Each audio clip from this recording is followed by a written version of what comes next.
de una ventilación pulmonar total de 6.000 mililitros por minuto. Pero cuando nosotros respirábamos, era lo que le estaba diciendo, parte de ese aire que respiramos es una mezcla de gases y no todo el aire va a llegar al alvéolo. Entonces tenemos que si estamos al final de la inspiración, vamos a tener que hay una parte del aire que inspiramos que se va a quedar en las vías de conducción y otra parte que va a llegar totalmente a los alvéolos. De ese aire van a ser aproximadamente esos 500 cc que estábamos conversando. Entonces, ¿qué pasa? Cuando nosotros expiramos, ¿qué va a suceder?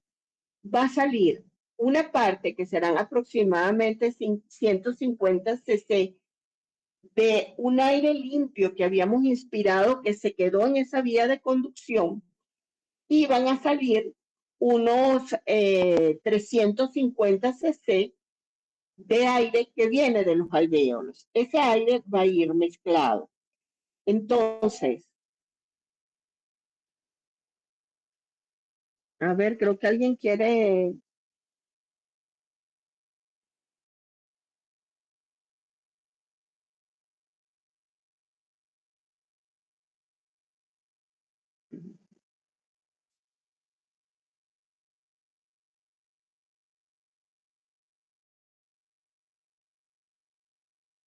Parece que hay personas que querían entrar acá. Ok. Entonces continuamos acá.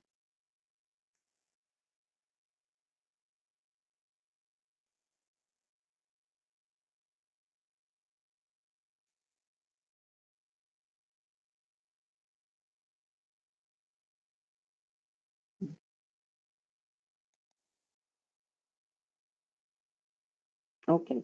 ¿La están viendo? Sí, profe. Ok, entonces, fíjense, hay unos 500 cc que salieron y que van a ser mezclados. Cuando nosotros volvemos a inspirar, van a entrar 500 cc nuevamente. Esos 500 cc que van a estar constituidos por oxígeno, principalmente con otros gases, van a entrar a la vía respiratoria. ¿Qué pasa? Hay una parte de esos 500 cc, que son aproximadamente 150 cc, que van a quedar en todo lo que son las vías de conducción. Y las vías de conducción, ¿se acuerdan de aquello que yo les hablé de espacio muerto fisiológico?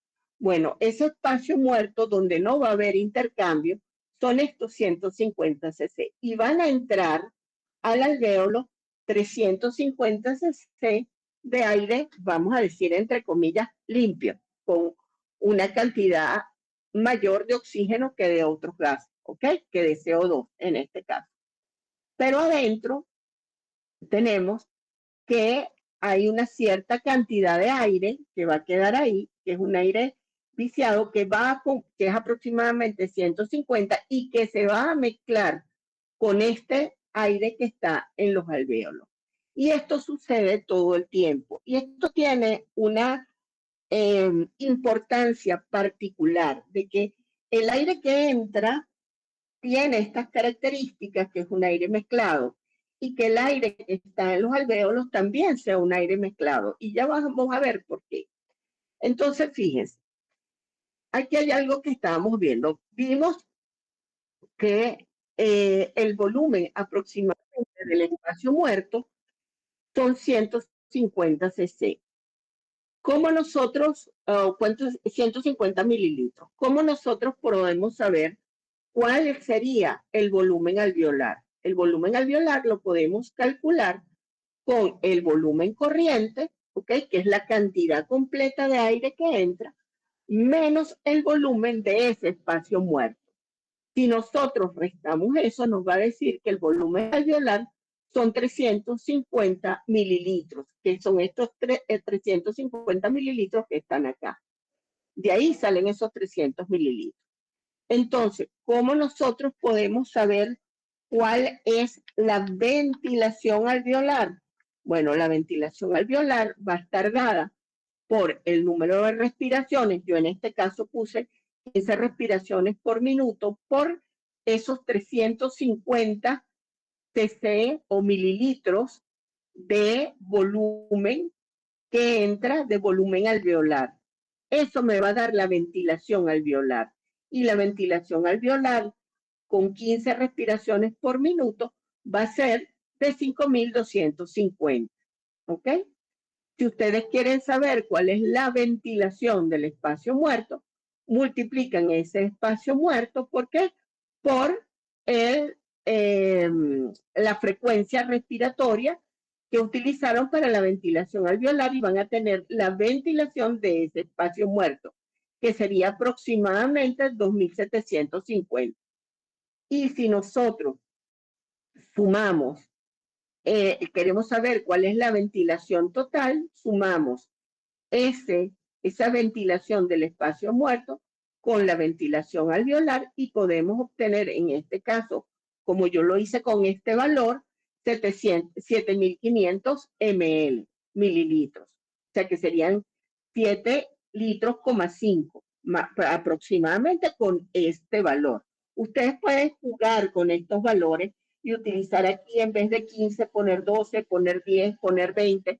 Entonces ustedes pueden ver que la ventilación va a depender del número de respiraciones por minuto que tenemos, que es la frecuencia, y también va a depender, en cierto modo, también de el volumen que estemos metiendo en un momento determinado, o sea, de la forma en que estemos respirando. Entonces, fíjense, pueden haber, tenemos unos valores relativamente normales, ¿ok? Que se pueden tomar como valores normales de la ventilación o valores promedios.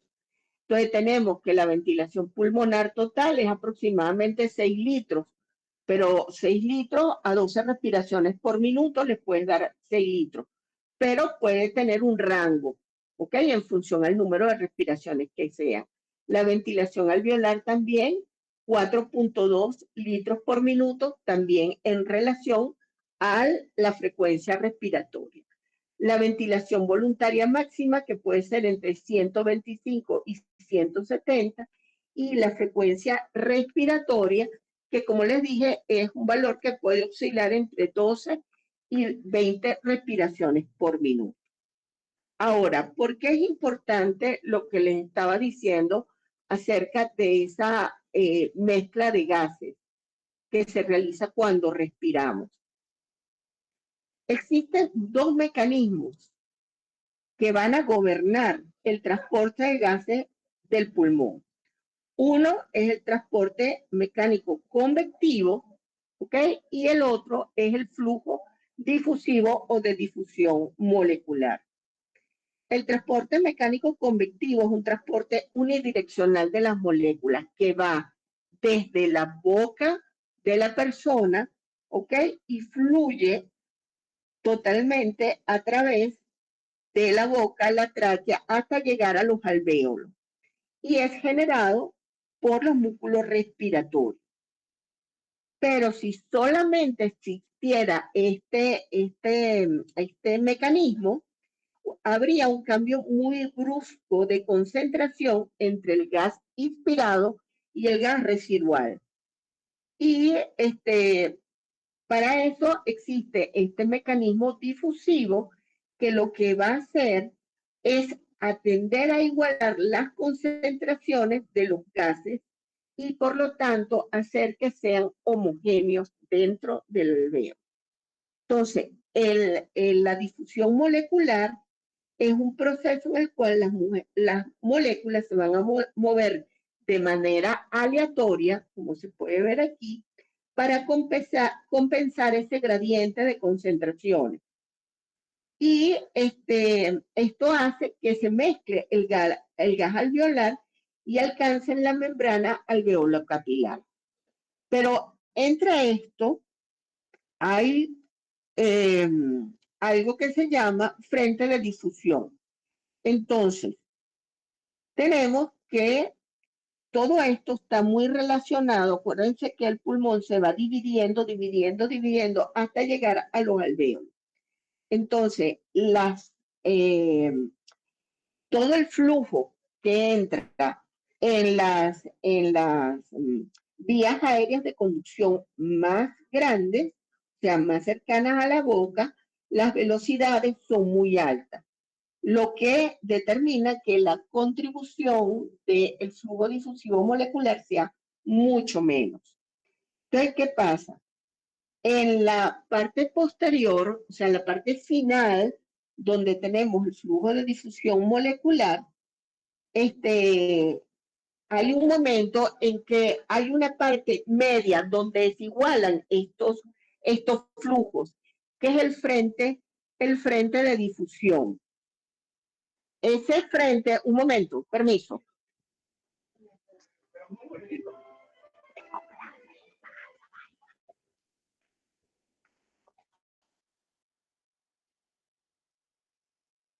Disculpe. Entonces existe un frente estacionario de difusión, que es esta parte media que existe, esta parte media que está aquí. Esa parte media eh, hace que haya un equilibrio entre ese movimiento convectivo del gas inspirado que va hacia los alvéolos y la difusión molecular, que es el gas residente en el alvéolo y el gas inspirado. Entonces, esos dos frentes de contacto, el gas inspirado y el gas residente, hacen que se mezclen los gases en esa zona y permite que haya una mejor distribución de los gases a nivel alveolar.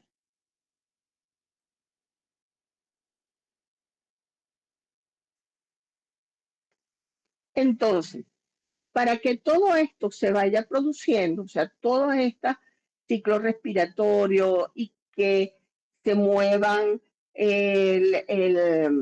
los músculos, el gas de la atmósfera pase a los alvéolos, se requiere un trabajo. Y ese trabajo es el trabajo respiratorio. El trabajo respiratorio viene dado por la relación entre la presión y el volumen. Entonces, ¿se acuerdan aquella vez cuando nosotros vimos esa imagen donde hablábamos de la histéresis pulmonar? Bueno, es esa misma imagen. Tenemos que hay una curva inspiratoria, que es A, B y C, y una curva expiratoria, que es C, E, A.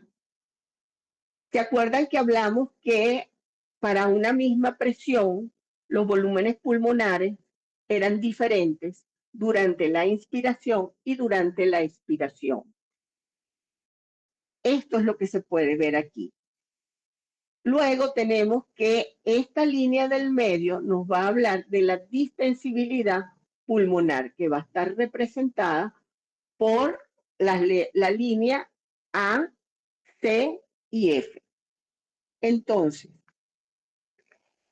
el trabajo respiratorio vamos a tener que va a haber dos partes. Una parte que va a ser el trabajo realizado para la inspiración y el trabajo que se produce para la expiración. Entonces, el trabajo requerido para la inspiración va a ser el área que está establecida entre A, B, C, F y A. Este es el trabajo que vamos a requerir para vencer la resistencia viscosa, o sea, toda la resistencia que está relacionada con los pulmones, los músculos, esa va a ser la resistencia viscosa. Y luego vamos a tener el trabajo para superar las fuerzas elásticas, que va a ser A, F, C y D.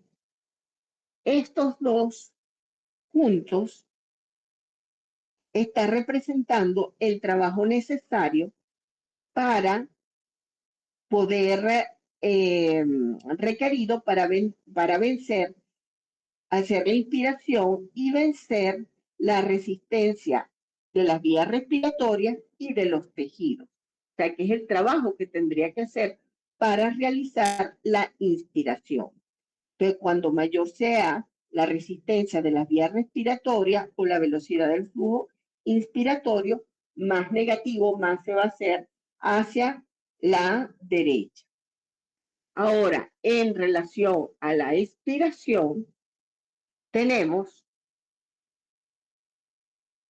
que el trabajo requerido para realizar la expiración, tenemos que es AFCEA. Pero vemos que este trabajo, esta área, está metida del área de este triángulo, que es el triángulo ACD. ¿Ok? O sea, lo que quiere decir que en esta fase se utiliza la energía almacenada de la fase inspiratoria, por lo cual es pasiva y hace que no se requiere un trabajo muscular, que era lo que estábamos hablando inicialmente. La expiración va a ser pasiva. Entonces, ¿qué pasa? Esa energía o ese trabajo se disipa en forma de calor.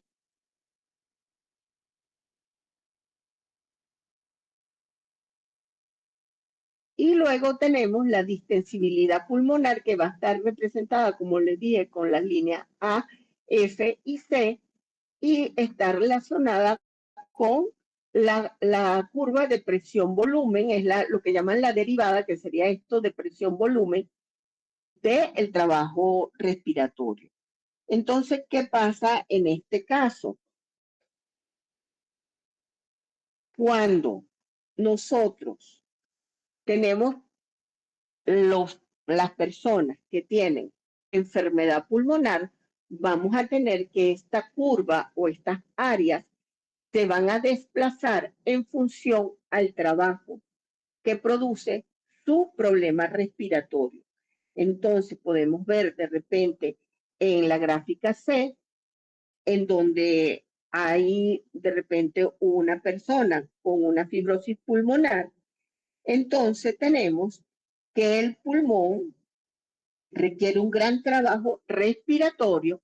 ¿Para qué? Para poder mover ese pulmón que está rígido para la parte inspiratoria y también requiere un gran trabajo para que esa expiración se pueda producir.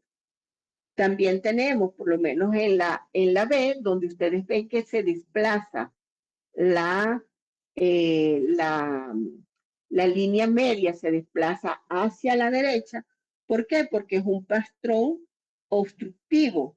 Entonces, no cambian mucho las áreas que están marcadas, pero se requiere un mayor trabajo para poder entrar el aire a ese pulmón donde hay una vía aérea que está obstruida. Entonces, hay una pérdida de la elasticidad. ¿Y qué pasa? Hay un trabajo para reclutar alvéolos. Entonces, como pueden ver, estas curvas que vimos anteriormente están relacionadas con la enfermedad pulmonar en un momento dado. Y el trabajo pulmonar, ustedes lo van a poder utilizar cuando se habla de pacientes con enfermedades pulmonares en las cuales van a requerir una presión mayor para poder mover ese flujo de aire, o van a tener alteraciones del volumen que también van a requerir un aumento del trabajo para la movilización de esos flujos de aire dentro del pulmón. Entonces, después de hablar de trabajo y del ciclo respiratorio, ya entrando dentro de lo que es el alvéolo, vamos a hablar acerca de cómo se produce la difusión. Entonces, en la clase de mecánica ventilatoria vimos los mecanismos mediante el cual se desplaza el aire de la atmósfera a los alvéolos. Ahora vamos a estudiar cómo pasan esa membrana o cómo atraviesan esa membrana alveolar. Para ello hay que tener claro una serie de, de leyes que son importantes y van a ver por qué son importantes. La primera es la ley de Fick. ¿Qué dice la ley de Fick?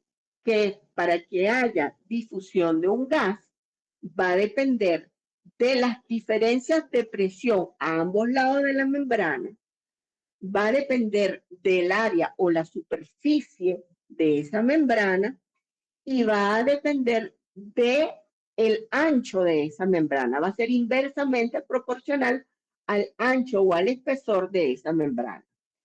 ¿Cómo ponemos esto en práctica? Bueno, el aire que se encuentra dentro del alvéolo, vamos a suponer, tiene una concentración de oxígeno o una presión de oxígeno, en este caso, de 109 milímetros de mercurio.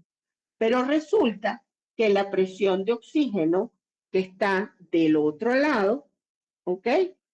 Es una presión que probablemente está alrededor de los 40 milímetros de mercurio. Entonces, al haber esta diferencia, tiende a pasar de uno a otro lado porque hay una diferencia de presiones. Igualito sucede con el CO2, ¿ok? Ahora, en relación al área, tenemos que si nosotros sumáramos toda el área de lo que son las superficies del conjunto de unidades alveolares, el espacio es aproximadamente entre 80 a 100 metros cuadrados. Imagínense el espacio. Pero el ancho o el grosor de esa membrana es infinitamente delgada, porque apenas son 3 micras. Entonces pueden ver que evidentemente el paso tanto de oxígeno como de CO2 se ocurre porque hay diferencia en ambos lados de las presiones de CO2 y de oxígeno. Que el área es enorme y que el espacio o el grosor que tienen que atravesar es mínimo. Y aquí podemos usar la ley de Fick. ¿Cómo esto nos altera? Si tenemos un grosor, nos aumenta el grosor, ¿qué va a pasar? La difusión va a ser mucho menor. ¿Ok? Así como si hay alteraciones en relación a las presiones de gases, tanto fuera del alvéolo como en la parte capilar. Luego tenemos la ley de Henry. La ley de Henry se cumple perfectamente. ¿Qué dice la ley de Henry? Que para que pase un gas de un área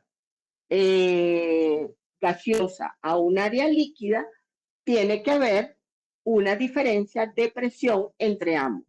Y esto se sucede perfectamente porque en el alvéolo va a haber una presión particular de oxígeno y la sangre capilar o venosa va a haber una presión también diferente que va a permitir este paso de uno a otro, de un gas a un líquido. Y por último tenemos la ley de Graham, que habla de la velocidad, de las diferentes velocidades de transferencia del CO2 y del oxígeno. Entonces, esta ley dice que la velocidad de difusión de un gas a través de la membrana es directamente proporcional al coeficiente de solubilidad del gas, que viene siendo esta letra griega que está acá arriba, entre o inversamente proporcional a la raíz cuadrada del peso molecular de dicho gas.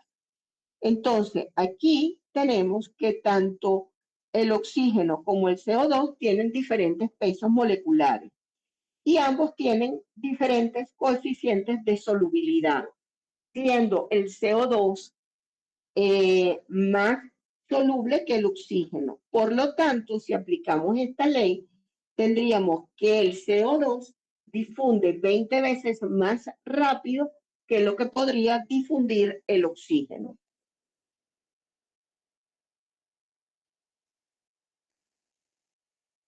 ¿ok? Que sería esto que estamos viendo acá. Ahora, no solamente de esto depende la difusión también depende de otras cosas.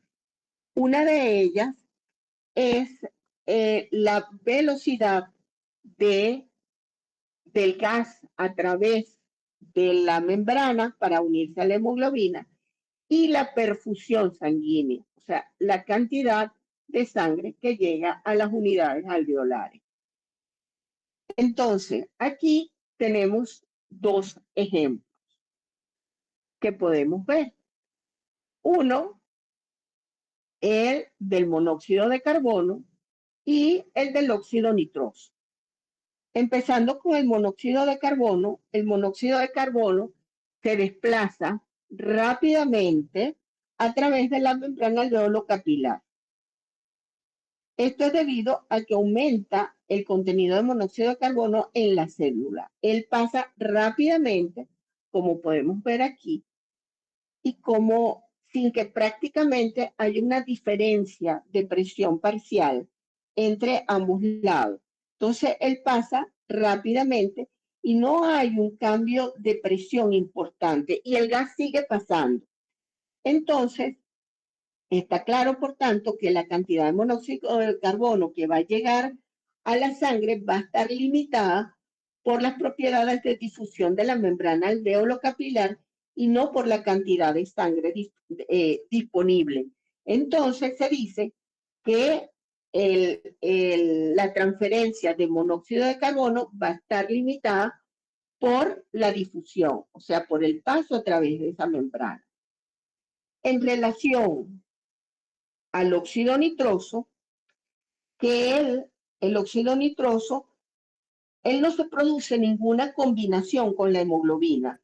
Él está en ambos lados y no tiene en absoluto ninguna avidez por nada, como la tiene el monóxido de carbono. Y su presión parcial aumenta, como lo pueden ver aquí en esta curva, aumenta rápidamente. Y llega un momento en que llega a un plató, no aumenta más. Entonces, así que la cantidad de gas que está captada por la sangre depende del flujo sanguíneo, ¿ok? Del flujo sanguíneo disponible y no de las propiedades de difusión de la membrana. Entonces, la transferencia del óxido nitroso está limitada por la perfusión. Pero entonces podemos ver que el oxígeno se encuentra en un término medio, vamos a ponerlo así, vamos a poner esta. Fíjense que se encuentra en un término medio entre lo que sería el óxido nitroso y el CO, el monóxido de carbono. Porque él llega un momento en el cual, al pasar por al pasar por el capilar en el alvéolo, llega un momento en que ya él no va a difundir más porque ya todas las unidades donde él se une ya están llenas. Entonces, él no pasa más. Y esta es la diferencia entre la difusión del CO, o sea, fíjense que son diferentes las formas en que se une el oxígeno o cómo pasa o cómo se realiza la difusión de distintos gases. En situación de reposo, si lo vemos acá, cuando la persona está de reposo, la presión de oxígeno en la sangre alcanza la del nivel alveolar, prácticamente alcanza la del nivel alveolar. El proceso de difusión se podría alterar también por el esfuerzo. Si tú haces un esfuerzo en la cual la cantidad de sangre que pasa es más rápida, el tiempo en que tiene el oxígeno de pasar esa membrana es más lenta. También el paso del oxígeno está relacionado con el ancho o la membrana, el engrosamiento de la membrana alveolo capilar. Por eso es que él está en un término medio entre el CO y el óxido nitroso. Después de hablar de esto, bueno, también podemos ver que si se respira en un área que está o que la concentración de oxígeno está baja, también va a ver si tenemos esfuerzo y la concentración de oxígeno está baja, también va a alterarse la unión de ese oxígeno o ese paso del oxígeno del alvéolo a la sangre. En este mismo orden de ideas, hay una ecuación que es importante que ustedes conozcan y que la tengan pendiente, porque va a ser muy útil, sobre todo que la aprendan, porque en fisiología es una ecuación que nos permite estimar la presión parcial del oxígeno en los alvéolos pulmonares. Y esto es clave para evaluar la eficiencia del intercambio gaseoso en los pulmones. Esta ecuación va a estar contenida, o sea, vamos a tener el CO2, que es la fracción inspirada de oxígeno, ¿ok? Que en este caso es 0,21,21 en el aire ambiente. La presión barométrica, que la conocemos, que es 700 milímetros de mercurio a nivel del mar. La presión del vapor de agua a 37 grados centígrados, que es 47 milímetros de mercurio. La presión arterial de CO2, que también la conocemos, que es 40 milímetros de mercurio, y un cociente respiratorio. Entonces, cada uno de estos espacios tenemos que esta primera parte de la fracción me va a corregir la presión barométrica, va a corregir la presión barométrica y va a descontar el vapor de agua, teniendo lo que sería el gas seco inspirado. Luego, la fracción inspirada de oxígeno multiplicada por esta parte de la ecuación me va a calcular la cantidad máxima de oxígeno que podríamos inhalar y luego representaría esta última parte, representaría la competencia del oxígeno en el alvéolo y que reduce la cantidad de oxígeno disponible. Entonces, esto nos va a servir para diagnosticar hipoxemia, ajustar un soporte ventilatorio en el caso de pacientes que están conectados a ventilación mecánica, eh, puede determinar necesidades en ventilación mecánica de cuáles son las necesidades de CO2 o de presión expiratoria al final de la expiración, monitorización de pacientes que están sedados o paralizados. O sea que esta ecuación nos da mucha información y desde ahí nos permite evaluar la eficacia de la oxigenación pulmonar.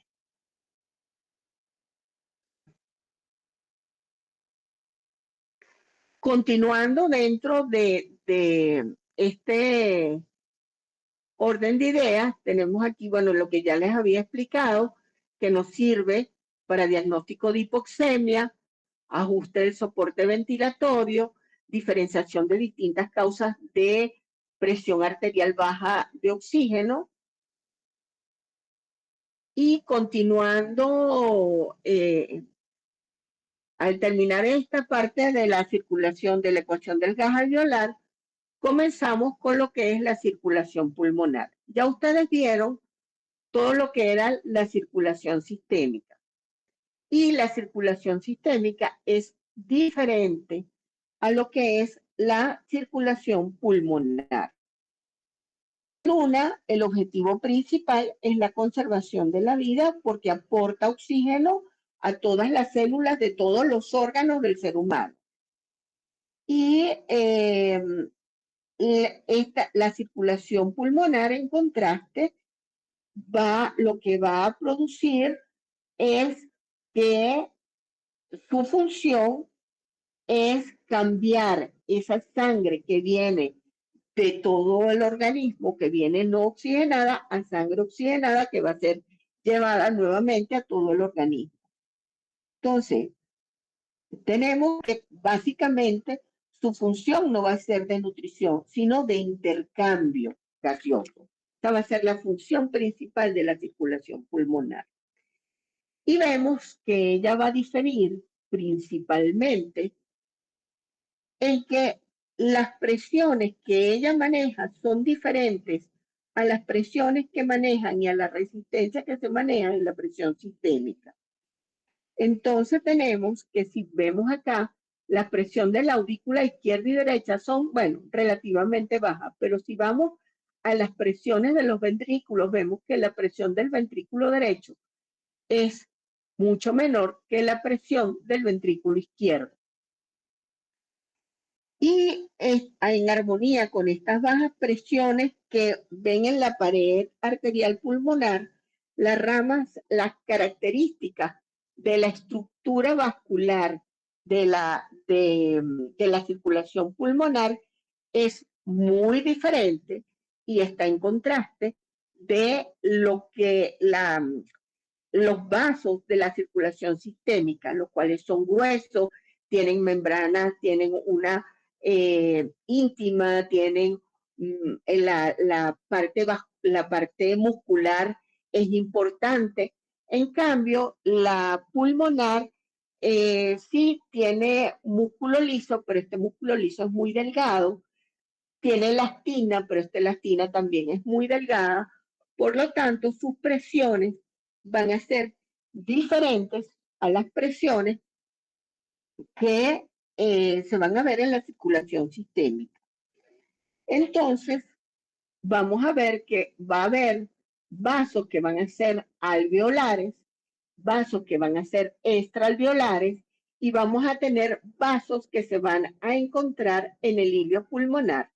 Y las presiones de estos vasos van a ir modificándose. Las presiones de estos vasos se van a modificar por las presiones de el pulmón que los contiene. Entonces, tenemos que los vasos, el calibre de los vasos alveolares va a estar relacionado con la presión alveolar.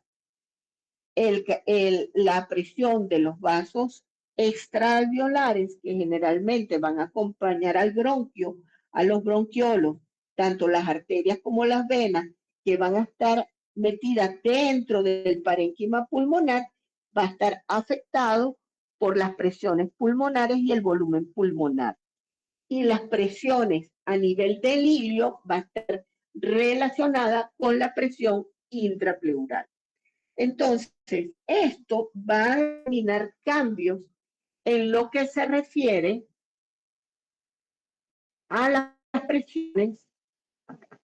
Esto va a determinar cambios en lo que se refiere a la resistencia pulmonar, de la circulación pulmonar. Entonces, la resistencia per se pulmonar es baja. Pero cuando hay algún incremento de la presión arterial, pulmonar, inmediatamente se suceden una serie de mecanismos que va a llevar a que esta resistencia se mantenga baja. Dentro de esos mecanismos tenemos uno que es el reclutamiento de capilares y el otro que es la distensión de los vasos existentes.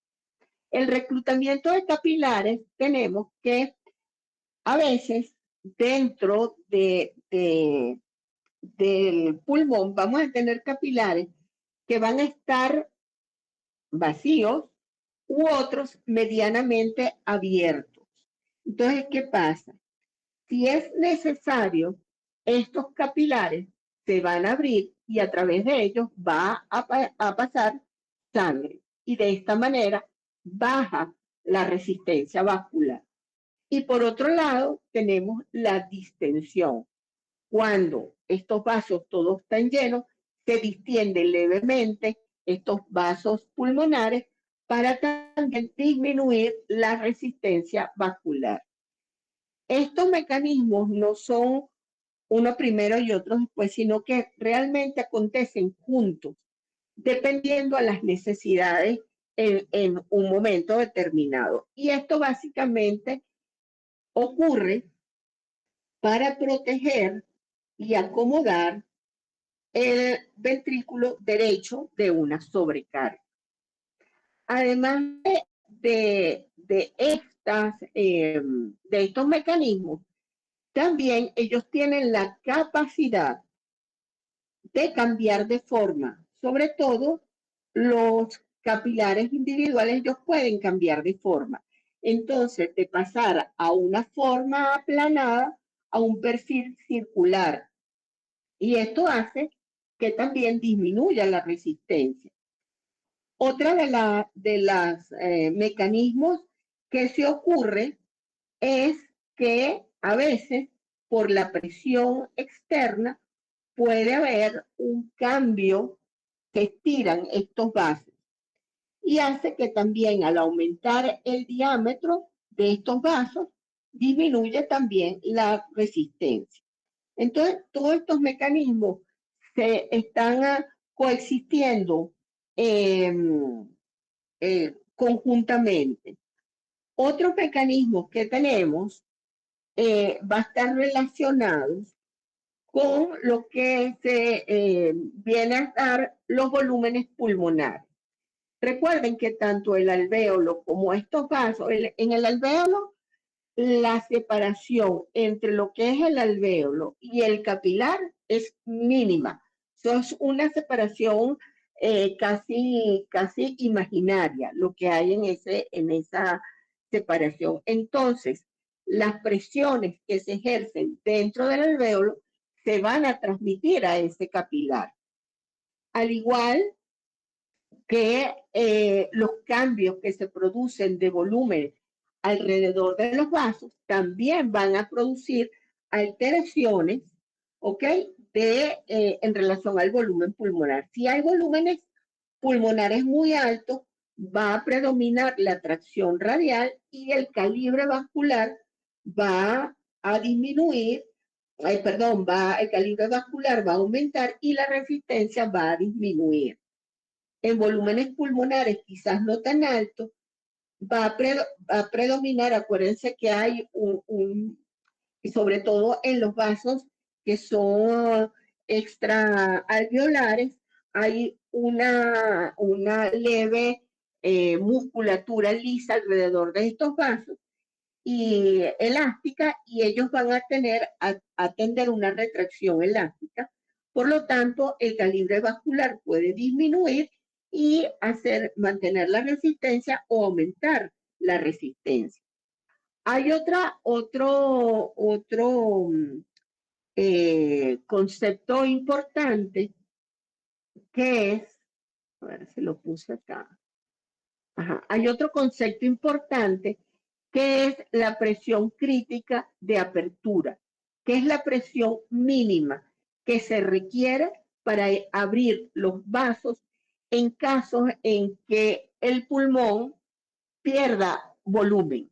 Por ejemplo, si se sucede un neumotórax, tenemos que al colapsar el pulmón, esos vasos, como dependen tanto del volumen que existe tanto en el pulmón como en los alvéolos, esos vasos van a tender a colapsar. Entonces, se necesita una presión mínima para que estos vasos puedan ser reabiertos y puedan seguir teniendo su misma función. Eso en relación a la resistencia vascular. En relación a la resistencia de los capilares, tenemos que hay cambios de la presión transmural, el efecto del estiramiento mecánico y el efecto de estos dos mecanismos juntos. La resistencia de los capilares alveolares varía mucho con el volumen pulmonar. ¿Por qué? Porque como les dije, la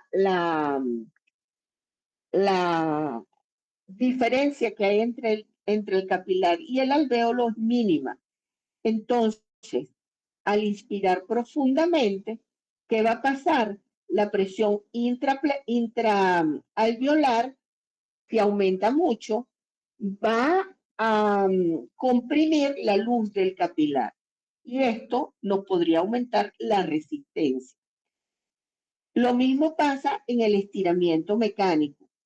Si hay grandes volúmenes dentro del pulmón, las paredes alveolares se van a alargar y los capilares que están dentro de esas paredes se van a estirar longitudinalmente y ¿qué va a pasar? El radio va a disminuir y este mecanismo también puede producir que me aumente la resistencia vascular y la resistencia vascular capilar de los pulmones, sobre todo cuando hay volúmenes altos.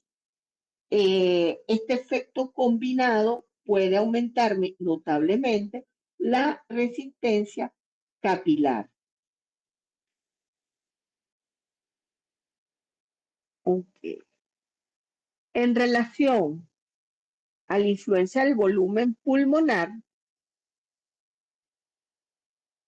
tenemos que además de todos estos factores de las presiones intraalveolares, los volúmenes pulmonares, los volúmenes alveolares que nos van a afectar esa resistencia, también hay una serie de sustancias vasoconstrictoras como pueden ser la serotonina, la histamina, la norepinefrina, que actúan sobre el músculo liso de esos vasos extraalveolares y pueden producir contracción de la pared vascular y aumentar la resistencia pulmonar. Y también pueden haber sustancias vasodilatadoras, ¿ok? Como pueden ser la acetilcolina, los antagonistas del calcio, las prostaciclinas, que relajan el músculo liso, van a ensanchar el vaso y evidentemente va a disminuir la resistencia pulmonar, la resistencia vascular. Entonces, todas estas circunstancias van a modificar el volumen van a alterar la circulación pulmonar. Entonces, se llega a la conclusión que esta circulación pulmonar, esta resistencia, está constantemente modificándose, variable, y no es la misma en todo el pulmón porque va a depender de varios factores. Entonces, otra de las cosas importantes que tenemos que ver es, ¿se acuerdan que hablamos que tanto el pulmón como lo que es la estructura externa, que es la caja torácica, ejercen unas fuerzas que son contrarias entre sí y que mantienen unida a la caja torácica con el pulmón?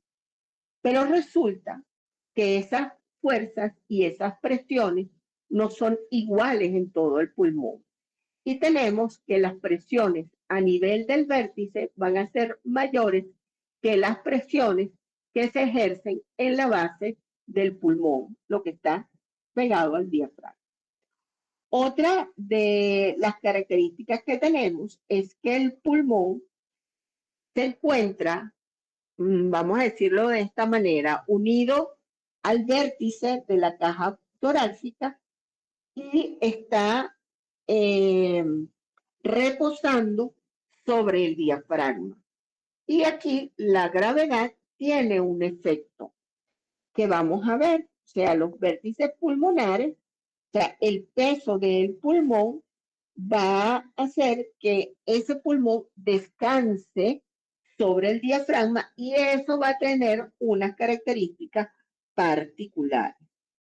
Esto hace que existan, debido a estas diferencias de presiones y a este peso del pulmón, unas zonas, que son las zonas de West. Estas zonas tenemos en fisiología respiratoria, las llaman zonas de West, tenemos tres zonas. Una zona 1, una zona 2 y una zona 3. En la zona 1 tenemos que la presión que ejerce el pulmón, la presión negativa del espacio pleural tenemos que los alvéolos van a estar mucho más abiertos que los alvéolos que se encuentran en la base. Y esto va a determinar unas características particulares. Entonces, aquí tendríamos que los alvéolos, podríamos llegar a la conclusión que los alvéolos del vértice, por el hecho de que están generalmente más abiertos, ¿por qué? Porque esta zona, la presión es mayor, lo que hace que el alvéolo esté abierto, y la otra cosa es que por efecto de la gravedad, ese alvéolo se encuentra también más abierto, va a estar mejor ventilado, entre comillas. Y los alvéolos de la zona 3, que están recibiendo el peso de todo el pulmón, que están aquí asentados sobre el diafragma y que la presión negativa es menos, podríamos decir que esos alvéolos que están, muchos pueden estar levemente abiertos y otros van a estar cerrados, podríamos decir que están menos ventilados. Pero, ¿qué sucede?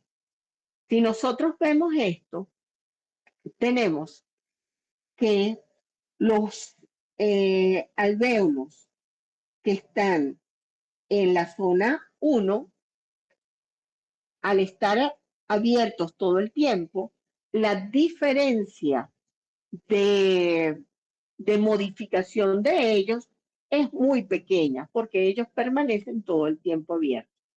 En cambio, los alvéolos que se encuentran en la base, tenemos que a la hora de que hay inspiración, ellos se van reclutando.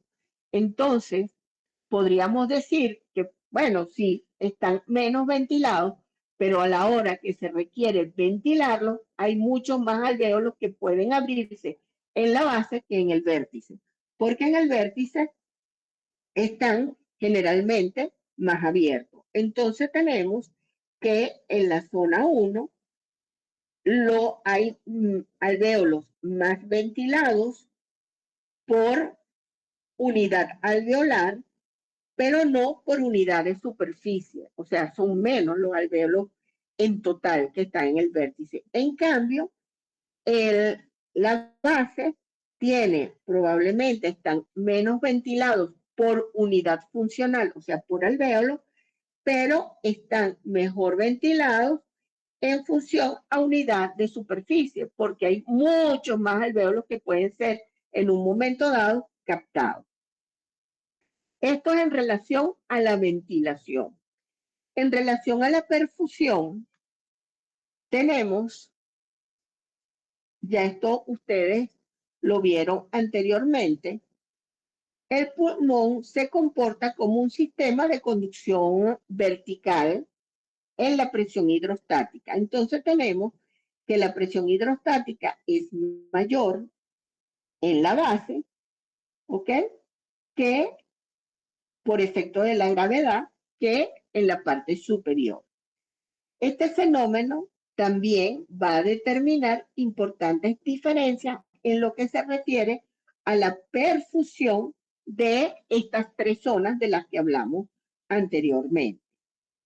Entonces, si nosotros podemos ver en este esquema, vemos que la presión atmosférica, si vemos este esquema que tenemos acá, observamos que en la superficie, que es la altura máxima del líquido, la presión atmosférica es cero porque se igualan las dos presiones.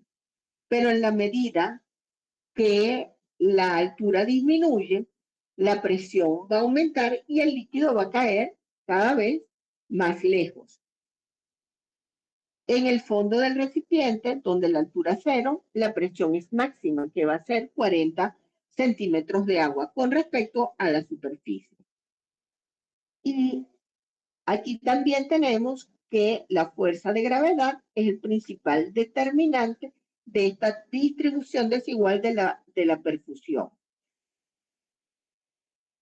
Y entonces vamos a ver que los vasos que se encuentran en la zona 1, que van a estar por acción de esto que estamos explicando, los vasos de la zona 1 van a estar menos perfundidos o una perfusión menor que los vasos que están en la zona 3, que es la base, donde la perfusión va a ser mayor. Entonces podríamos llegar a la conclusión que los vértices van a estar mejor ventilados y menos perfundidos por unidad de alveolar, y las bases van a estar mejor perfundidas pero menos ventiladas. Esto tiene un efecto y es interesante ver que por lo menos bacterias como la bacteria que produce la tuberculosis se asientan más frecuentemente en los vértices. ¿Por qué? Porque los vértices están mejor ventilados. Entonces se pueden ver que los pueden encontrar en el vértice pulmonar y en los segmentos apicales de los lóbulos inferiores. ¿Por qué? Porque van a ser zonas mejor ventiladas. Entonces, una de las causas que puede tener es estas características. Otra de las cosas importantes que en esto afecta la gravedad es que si nosotros cambiamos de posición, también esto se va a modificar de la misma forma de que estábamos levantados. Si nosotros estamos acostados en decúbito dorsal, la zona de la base va a ser la parte más pegada a la camilla, ahí va a haber una mayor perfusión y una menor ventilación, porque pasa exactamente lo mismo. Y la zona superior va a estar más ventilada y menos perfundida. Fíjense, cuando hubo el COVID, muchos de los pacientes los colocaban en decúbito supino, porque en decúbito supino. ¿Por qué? Porque la mayoría de las lesiones eran periféricas. Había un infiltrado periférico alveolar que hacía que esas áreas estuvieran mal ventiladas. Entonces, ¿qué pasaba? Si acostabas a la persona boca abajo, esas áreas que estaban probablemente obstruidas iban a ser mejor ventiladas. ¿Y qué pasaba? Las áreas inferiores iban a ser mejor perfundidas que las áreas superiores. Entonces, fíjense que es una forma de modificar la ventilación y la perfusión pulmonar en función a las necesidades en un momento dado de un paciente o de una enfermedad en particular. Entonces, aquí podemos ver la distribución y la perfusión dependiendo a las distintas zonas. Entonces tenemos que en la zona 1 la presión alveolar es alta, ¿ok? Y es mayor que la presión arterial. ¿Por qué? Porque ese alveolo, ¿qué es lo que hace? Presiona a ese vaso y va a ser menor que la presión venosa.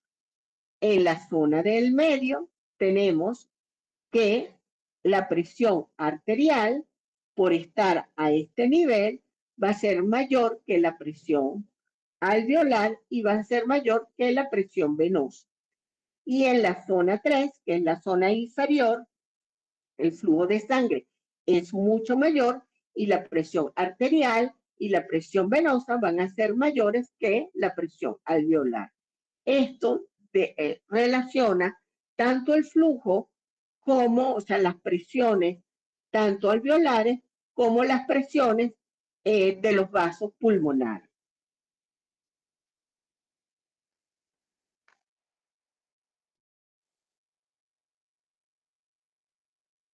Luego tenemos que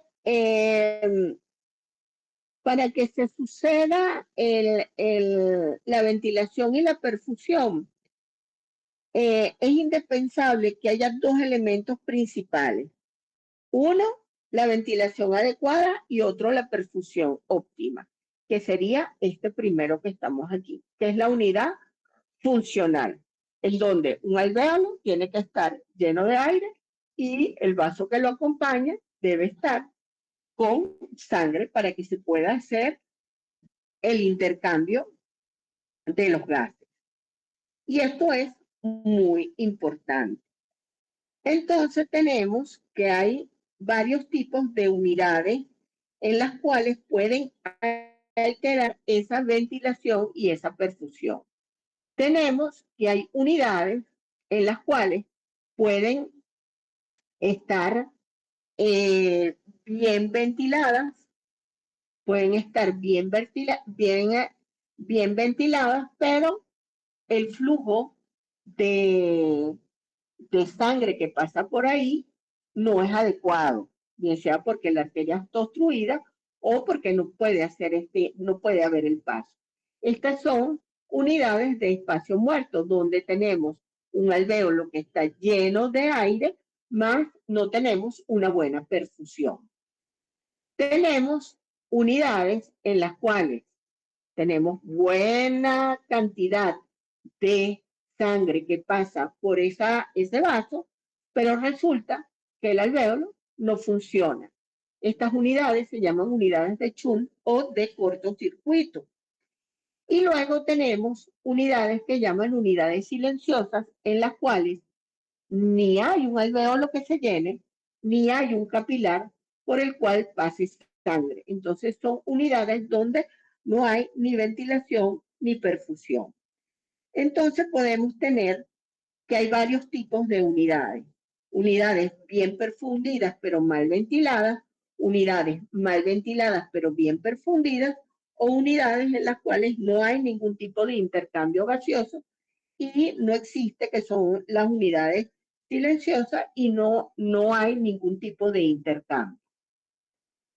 Entonces, como hemos hablado al respecto, aquí tenemos para relacionar tanto la ventilación como la perfusión, que ya lo vimos anteriormente.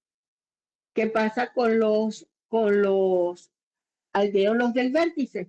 Están mejor ventilados, pero la perfusión es un poco menor, porque en esa zona la relación es mayor que uno, porque están bien ventilados, pero menos perfundidos o subperfundidos también se podrían decir. Luego tenemos en la zona 2, va a ser igual a 1 porque está bien ventilado y bien perfundido. Y la zona más basal, que sería la zona 3, tenemos que van a estar menos ventilados, pero va a haber una mayor perfusión. Entonces lo pueden ver aquí también en relación a la perfusión, que tenemos que en la zona 1, ¿ok? Tenemos dos parámetros, relación ventilación, en rango, siempre van a tender a estar en rango normal, siempre va a tender a estar entre 8 y 1, eso sería lo fisiológico, independientemente de las características de esos alvéolos y de esa perfusión. Siempre cada una de estas zonas fisiológicamente deben estar entre 0.8 y 1. Tiene que haber una relación normal entre ellas, siempre, para que se mantenga el equilibrio. Acuérdense que la fisiología siempre va a tender a que se suceda el equilibrio. Luego, ¿cuáles son los aspectos que pueden modificar o alterar esta ventilación y esta perfusión? Tenemos dos efectos. Uno, la hipoxia, y la otra, el óxido nítrico. La hipoxia nos va a producir vasoconstricción vascular y el óxido nítrico es un vasodilatador selectivo, nos va a producir aumento de la circulación pulmonar. El óxido nítrico es un una sustancia que puede ser sintetizada por el endotelio pulmonar que difunde al músculo liso y que va a producir vasodilatación. En relación a la hipoxia, podemos tener que uno de los efectos principales de la hipoxia en la circulación pulmonar es la vasoconstricción selectiva. Fíjense qué interesante. Selectiva de las zonas que están mal ventiladas. Entonces, que cuando la presión parcial de oxígeno de esos alvéolos disminuye, los vasos sanguíneos de esas áreas se contraen, como pueden ver aquí. A ver si me pasó. Como pueden ver aquí, esto está mal ventilado. ¿Qué es lo que hago yo? Cierro este vaso. ¿Por qué? Porque simplemente no me interesa que pase sangre por aquí porque no va a ser ventilada. O sea, va a optimizar esa oxigenación. ¿Cuál es la otra cosa que va a producir esa vasoconstricción hipóxica? Me va a aumentar o va a incrementar la resistencia de la circulación pulmonar, lo que puede elevar la presión arterial pulmonar y a su vez me puede aumentar la poscarga del ventrículo derecho del corazón, que es lo que uno ve en los pacientes eventualmente que tienen fibrosis pulmonar. Estos pacientes que manejan no solamente por su problema de base, sino que manejan hipoxia prolongada, son pacientes que tarde o temprano me van a hacer hipertensión pulmonar debido a este evento. La hipoxia, cuando es severa, cuando va a ser constante, ¿qué va a hacer? Va a perder eficacia y lo que va a llevar son adaptaciones crónicas que pueden ser de varios tipos. Pueden ser adaptaciones crónicas como se sucede en las grandes alturas, donde esto ya lo hemos visto, nos va a producir aumento de la eritropoyetina y a largo plazo, de repente en personas que viven en alta montaña o que hacen cambios de altura frecuentemente, se pueden ver vasoconstricción sostenida e hipertensión pulmonar por esta vasoconstricción sostenida.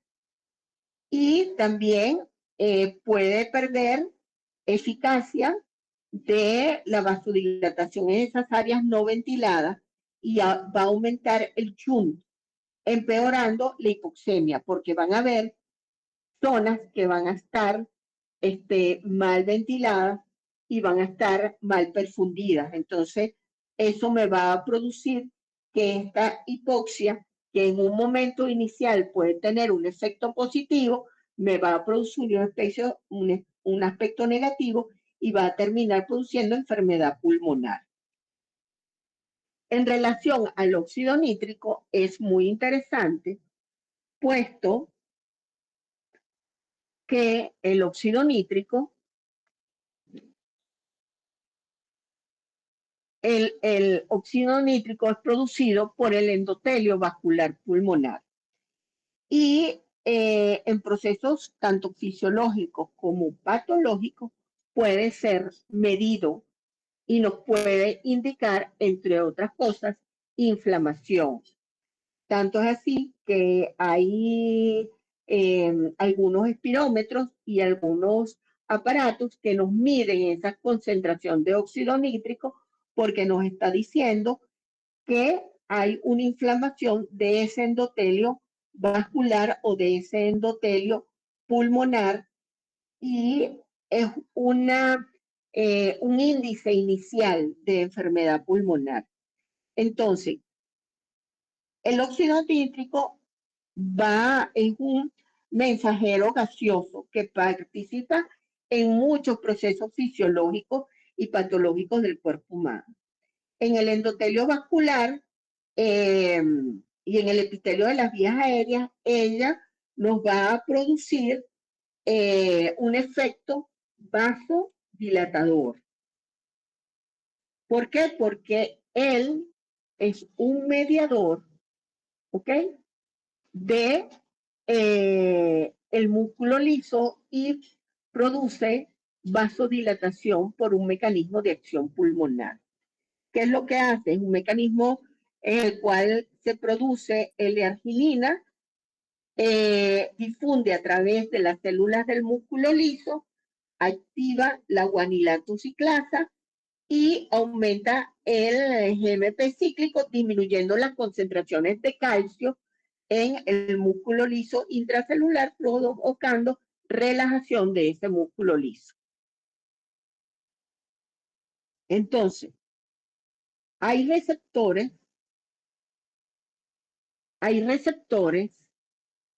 además, estos receptores de óxido nítrico que nos van a producir vasodilatación o vasoconstricción dentro del músculo liso de los vasos pulmonares.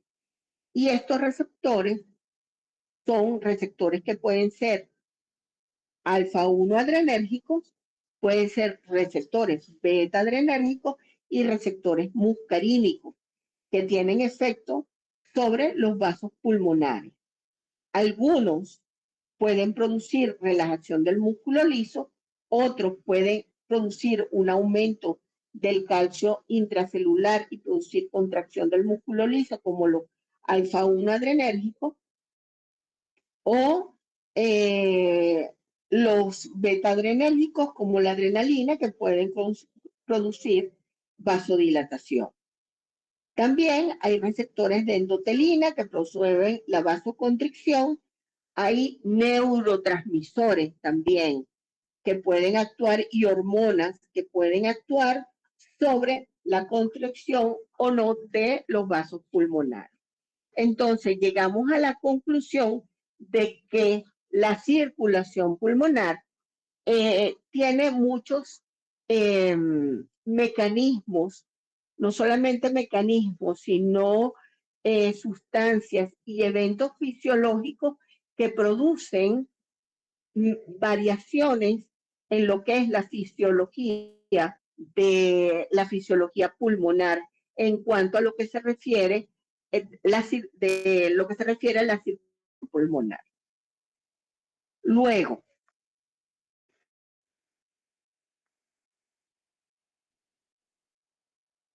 entonces, otra de las cosas que son importantes es que el intersticio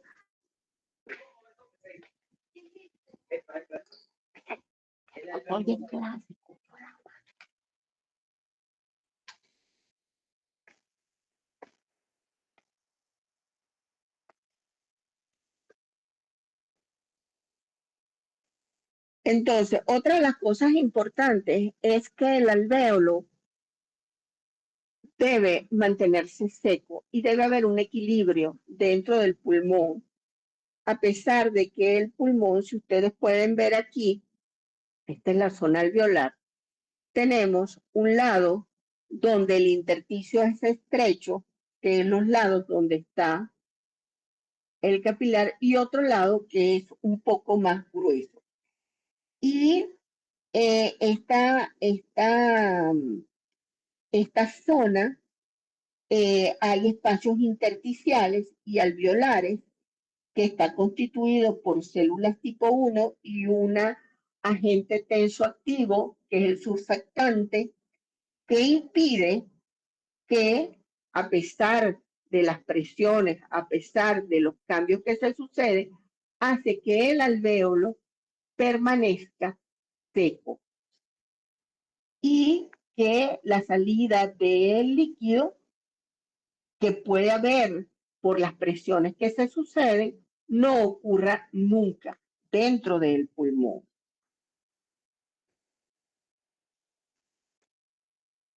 Ok. En la figura podemos ver un capilar pulmonar, ¿ok? Un alvéolo, un capilar linfático que drena el espacio intersticial. Y entre hay un capilar sanguíneo, ¿ok? Y un alvéolo.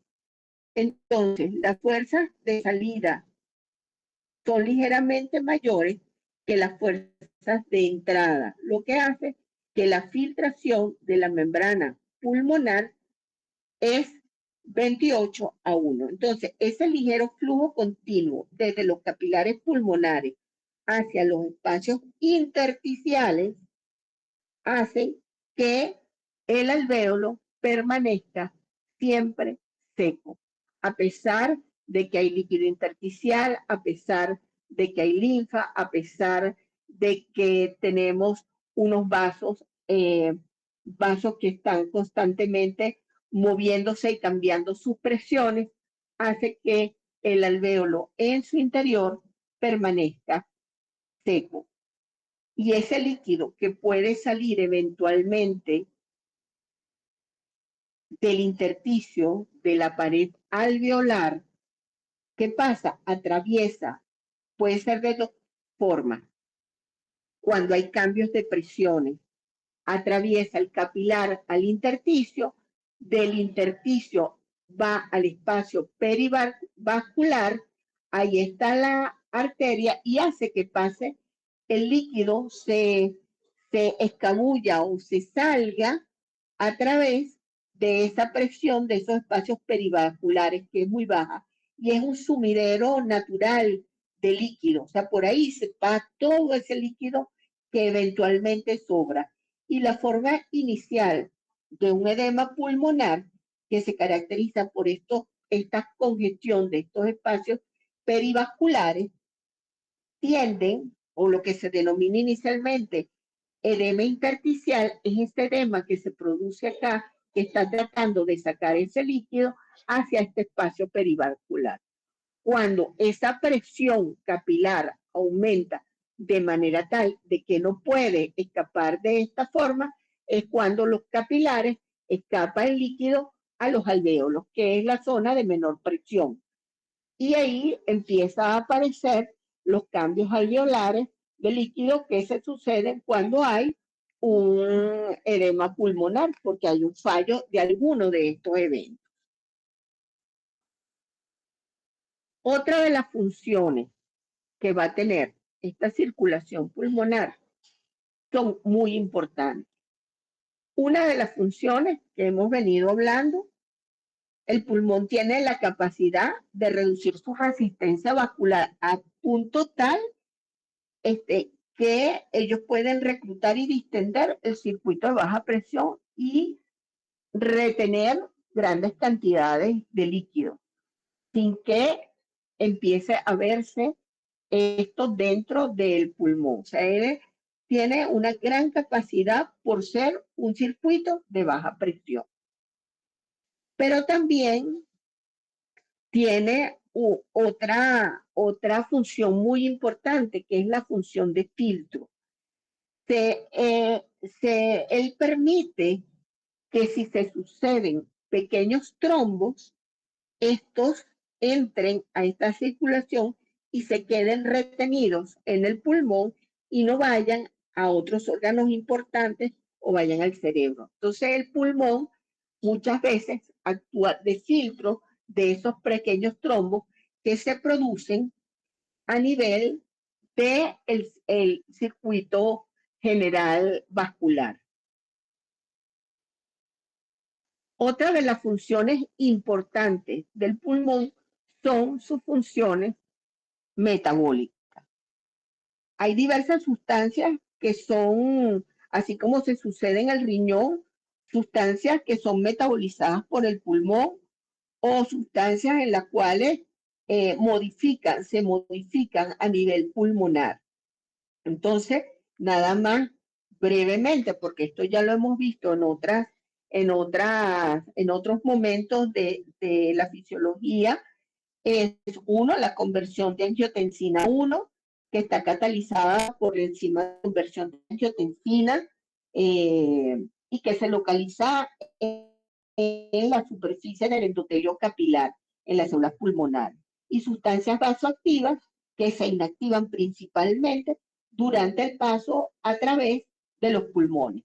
Entonces, el pulmón es entre muchas de las cosas que todavía no se conocen de las funciones metabólicas del pulmón. Yo creo que dentro de los órganos del cuerpo humano, uno de los que menos se conoce la parte de su funcionalismo metabólico es el pulmón.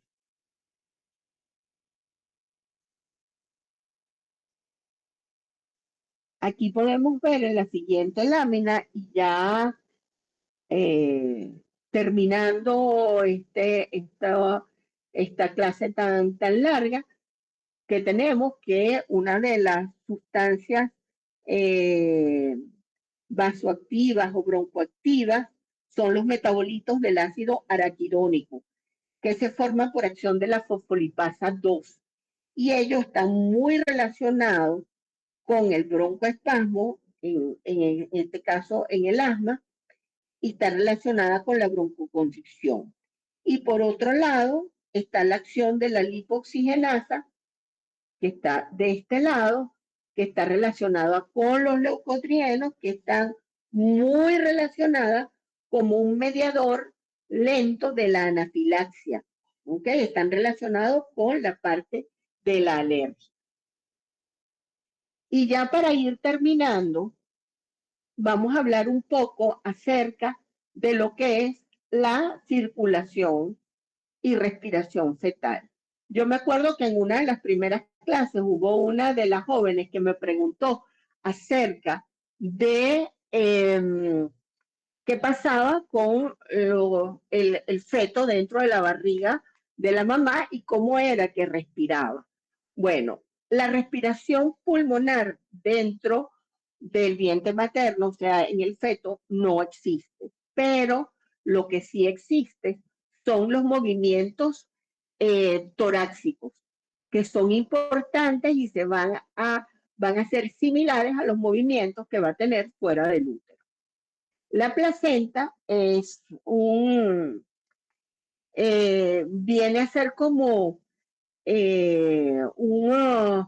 un filtro en donde a través de las venas umbilicales y el conducto venoso va a llegar sangre medianamente oxigenada.